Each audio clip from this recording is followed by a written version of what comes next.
Assalomu alaykum, hurmatli kuzatuvchilar. Bugun navbatdagi videoni bachadonni egilishlariga bag'ishlaymiz. Bu narsani ham tushuntirib qo'yish kerak deb lozim topdim. Umuman bachadonni egilish haqida, xususan orqaga juda ham egilish haqida ko'plab savollar bo'ladi. Bunaqa holatda homila bo'ladimi, yo'qmi? Buni o'zi nima zararli ta'sirlari bor? Mana shunaqa narsalar, mana shunaqa savollar juda ko'p bo'ladi. Sababi ayrim holatlarda shunaqa egilgan bachadonlarda bepushtlikka bog'lab buni to'g'rilashga harakat qilinadi. Boshqa bunaqa davo muolajalari ham olib boriladi. Aslida bunaqa davo muolajalari yo'q. Massaj qilib, boshqa qilib davolaniladi, lekin bachadonni massajini faqatgina tug'ruqdan keyin qon ketganda foydasi bor. Qolgan holatda unchalik ham foydasi yo'q. Har doim rasm qilib tushuntirganda sizlarga old tarafdan ko'rinishi bilan tushuntirardim. Bugun endi ozgina boshqacharoq video bo'ladi. Buni tushuntirish uchun rassomchilikka meni qobiliyatim yo'q. Bu shuning uchun to'g'ri tushunasizlar. Bu ayolda oldi tarafi, bu qorin tarafi, mana shu qorin tarafi deylik, bu taraf orqa tarafi, umurtqa taraf. Ayolga yonboshdan qarab turadigan bo'lsak, yonbosh tarafdan qarayapmiz, o'ng tarafdan misol uchun. Bu qorin tarafi, bu taraf umurtqa tarafi bo'layotgan bo'lsa, mana shu quv sohasida mana shu yerda sidiq qopib turadi. Quv sohasida. Qorinning old devoriga bir qismi deyarli yopishib turadi va shuni orqasida mana shu joyda bizda bachadonimiz turadi. Bachadonimiz turadi. Bu bachadon mana bu joydan keyin bachadon nayi chiqadi. Biz chap tarafdan qarab turibmiz. Chap taraf nayi chiqadi va bu joyda chap tuxumdon bo'ladi. Xuddi shunaqa narigi tarafida yo'q. Biz o'ng tarafdan qarab turibmiz ekan, o'ng taraf xuddi shunaqa narigi tarafda chap bachadonni chap nayi bilan chap tuxumdon turadi. Endi bu bachadonni bo'yni bu keyin qinga davom etib ketadi. Qin jinsiy lablarga ochiladi. Gapni bu yerdan boshlaganim, sizlar sxemani boshidan yaxshi tushunishlaring uchun shu yerdan boshladim gapni. Endi bachadonni mana shu joylashuvini har xil turlari bo'ladi. Bachadonni bo'yni, bachadonni joylashuviga nisbatan. O'zi eng ko'p uchraydigan, eng to'g'ri varianti bu antiversio, antifleksio deyiladi. Ya'ni bachadonni bo'yni ham oldinga qarab egilgan bo'ladi. Bu yerda endi qinga davom etib ketadi deb hisoblaymiz. Bachadonni bo'yni ham oldinga davom etadi va bachadonni tanasi ham oldinga qarab egilgan bo'ladi.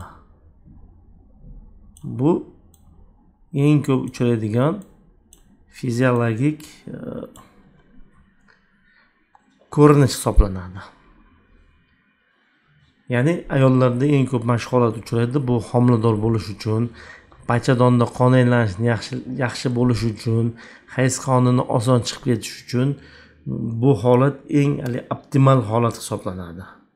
Bu antiversio, antifleksio degani bu, ya'ni bachadonni anti degani oldi degani. Bachadonni bo'yni ham mana bu joy ham ayolning tanasini old tarafiga qarab egilib turibdi. Bachadonni tanasi ham ayolning oldi tarafiga qarab, ya'ni qorin tarafiga qarab egilib turibdi degani. Antiversio, antifleksio degani. Endi keyingi holatimiz bor, bu antiversio, retrofleksio deyiladi. Uziy qog'ozlarda ko'rsanglar mana shunaqa yozib qo'yilgan bo'ladi. Bu degani bachadonni bo'yni oldinga qarab egilgan, bachadonni tanasi esa orqaga qarab egilgan bo'ladi.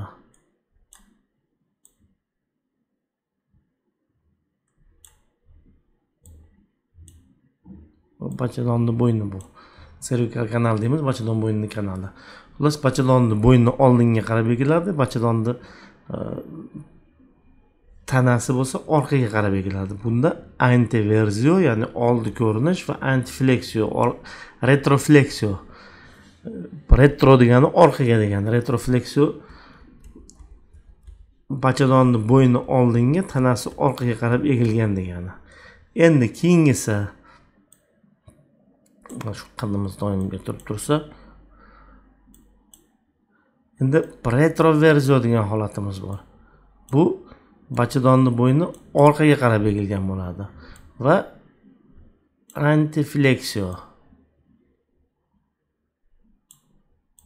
Endi bachadon o'zi tanaga nisbatan kattaroq bo'ladi. 2 ga 1 nisbat bo'ladi kamida. Bu yerda chizmada bachadon tanasi kichkina bo'lib qoldi. Endi buni to'g'ri tushunasizlar.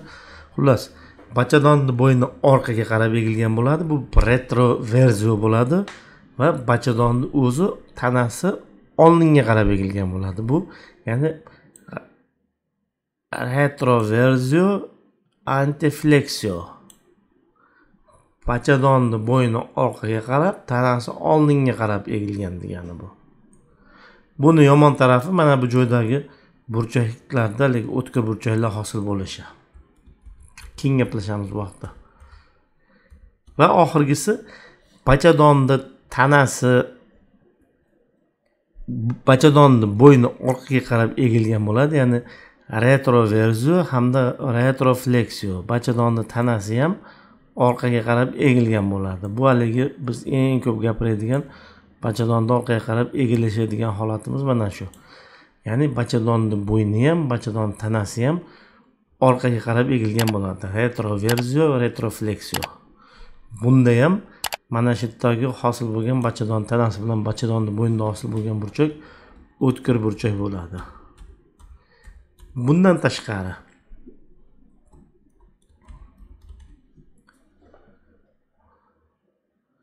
bachadonimiz ayolni oldi tarafidan qaralganda mana bu ko'rinishida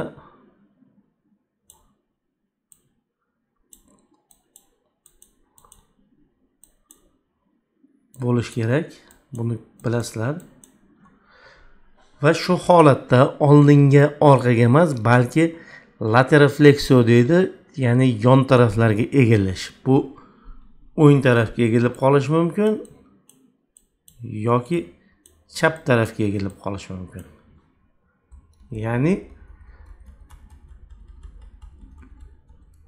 bachadonimiz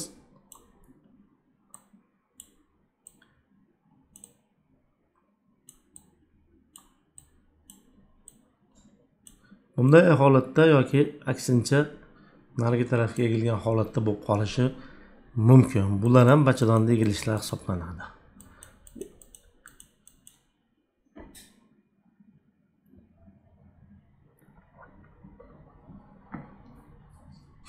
Endi bachadonda egilishlarning nima ahamiyati bor?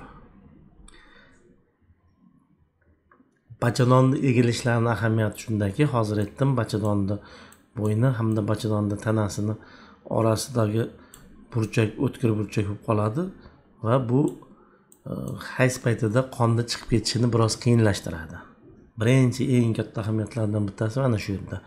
Hayz paytida mana shu burchakda qonni chiqib ketishi qiyinroq bo'ladi. Natijada hayz kunlari 1 kun 2 kunga cho'zilishi mumkin hamda og'riqli bo'lishi mumkin. Shu yerdan og'riqli bo'lib o'tadi.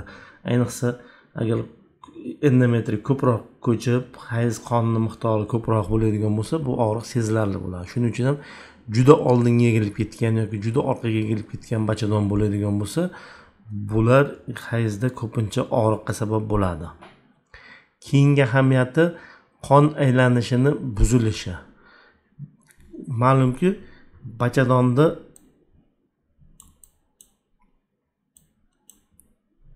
eng asosiy shu bachadon arteriyalari deymiz.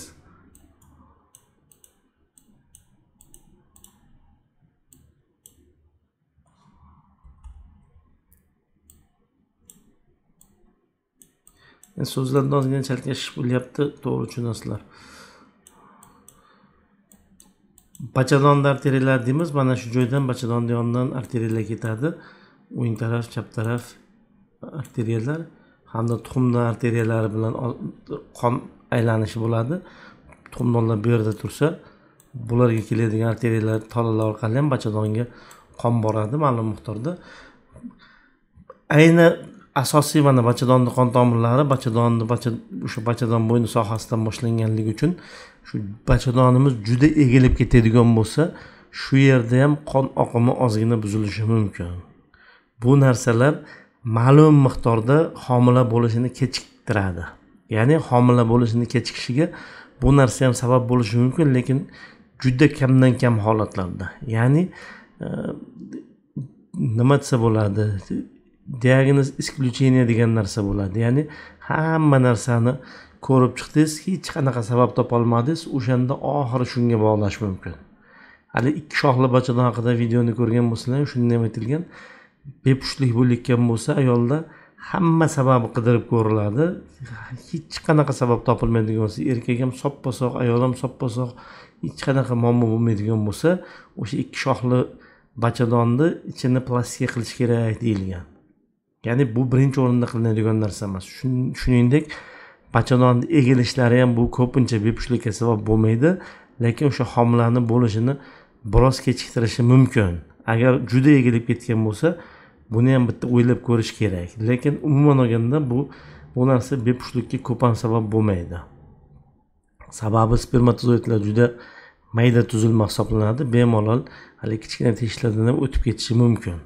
Ya'ni o'sha bachadon bo'yni egilib turgani bilan o'sha joydan bemalol o'tib ketishi mumkin. Bepushtlikka juda ham kamdan kam sabab bo'ladi. Bu bevosita to'g'ridan-to'g'ri ko'p sabab bo'luvchi holat emas. Qandaydir ginekologik protseduralar, ya'ni amaliyotlar o'tkazishda ahamiyatga ega bo'lishi mumkin bu egilishlar. Masalan, spiral qo'yilishda yoki deylik bachadonni ichida abort qilishimiz mumkin, boshqa yoki qon ketganda tozalashimizga to'g'ri kelib qoladi. Bu narsalarda ahamiyati bor. Ya'ni ahamiyat shundaki, o'sha instrument bilan bachadonning ichiga kirilayotganda qaysi burchak ostida kiriladi bu. Mana oldinga juda egilib ketgan bo'lsa, agar to'g'ri kiradigan bo'lsa, instrument biz endi odatda metal instrument bo'ladi, to'g'ri boradigan bo'lsa, mana orqa devorni teshib qo'yishimiz mumkin. Yoki aksincha, orqaga juda ham egilgan bachadon bo'ladigan bo'lsa, to'g'ri borsa, old devor teshib o'tib ketib qolishi mumkin. Mana shunaqa asoratlar bo'lishi mumkin. Shuning uchun ham qandaydir protseduralar o'tkazishdan oldin, ginekologik amaliyotlar o'tkazishdan oldin bitta UZI qilib, ultratovush tekshiruvda bachadonning holatini ko'rib qo'yilsa yaxshi bo'ladi. Texnik jihatdan o'sha protsedurani qiladigan doktorga ham ancha yengillik bo'ladi. Va yana bitta ahamiyatli joyi, bachadon nima uchun egilib qoldi? Ba'zan shamollashlar bo'lganda, yallig'lanish bo'lganda egilib qoladi bachadon. Yallig'lanish bo'lgandan keyin o'z-o'zidan ma'lum to'qimalashishi bo'ladi, to'qimalarda chandiqlanish bo'ladi keyinchalik. Bu narsalar bepushtlikka olib kelishi mumkin. Ya'ni bachadonlarni berkilib qolishiga, o'sha yallig'lanish paytida to'qimalarda shish bo'lib turib bekilib qolgan bo'lishi ham mumkin yoki keyinchalik yallig'lanish oqibatida chandiqlanib bekilib qolgan bo'lishi ham mumkin. Shuning uchun ham bachadonni egilishi, ayniqsa o'ngga yoki chapga egilish bo'lganda tuxumdonlarda yallig'lanish bormi, yo'qmi, buni bitta tekshirib qo'yish kerak. Mana shunaqa ahamiyatlari bor. Haligi nima desa bo'ladi, ko'p amallik katta ahamiyatli narsa emas bu. Ko'pincha doktorning o'zi uchun kerak bo'ladi. Ba'zan hayzda og'riqlar, hayz cho'zilishlarga sabab bo'ladi va juda kamdan kam holatlarda bepushtlikka sabab bo'ladi. Agar bu yallig'lanish bo'lmaydigan bo'lsa, bachadon orqaga egilib qoldi deylik, yallig'lanish yo'q, boshqa muammo yo'q. Buni shunday bemanual tekshirish deydi. Qin orqali qo'l bilan kirib turib ham to'g'rilab qo'ysa bo'ladi. Bu juda unaqa muammoli holat hisoblanmaydi. Umuman olganda bachadonda mana shunaqa egilish turlari bor va bu narsalar juda ham katta ahamiyatli narsa emas. Bu haqda asosiy aytadigan gaplarim shulardan iborat. Sizlarda yana qanaqa savollar bo'ladigan bo'lsa, sharhlarda qoldirsalaring bo'ladi. Agar kanalda oldingi videolarda shu savolingizga javob berilgan bo'lsa, javob yozmayman, javob yozmayman. Yurakcha bosib qo'yilgan bo'lsa, agar savolingizga qidirib ko'ring javobini kanaldan. Agar javob yo'q bo'ladigan bo'lsa, u holatda yozma javob yozib qo'yaman. Kanalga obuna bo'lishni unutmang, qo'ng'iroq tugmachasini bosib qo'ysangiz yangi joylangan videolardan birinchilardan bo'lib ogoh bo'lib turasiz. Omon bo'ling.